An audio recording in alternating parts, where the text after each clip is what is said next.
The sunk cost fallacy can be difficult to spot, and it can be even more difficult to work with.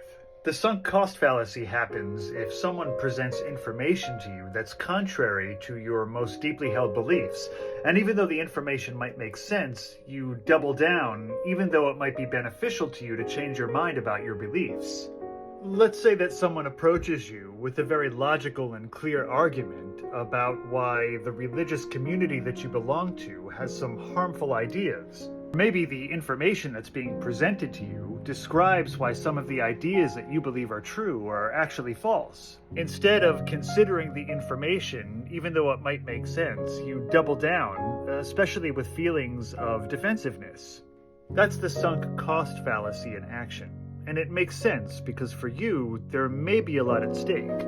For you, it's not as simple as just changing your mind and leaving your religion. You might be leaving behind a community of people, or a circle of friends, a marriage, or maybe even your kids. The fact of the matter is that it hurts to let go of what we've invested in, even if it's just an idea. It's even harder to let go of relationships that we've invested so much time and emotions in. Even though letting go of an idea or a relationship would prove beneficial to us in the future.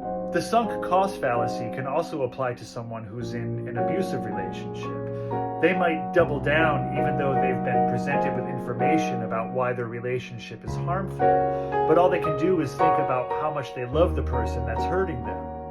So just remember that if you're doing the presenting of the information and you're trying to change someone's mind, they're going to double down, especially if an idea or a relationship is very important to them, even if it's harmful to them.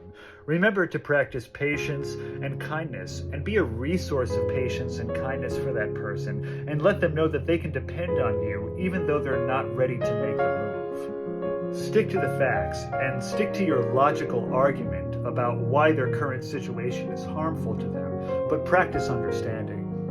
When you learn about logical fallacies and cognitive biases, you can avoid being manipulated by your own thoughts or what you see on social media, by abusive partners, religions, or what you see on the news.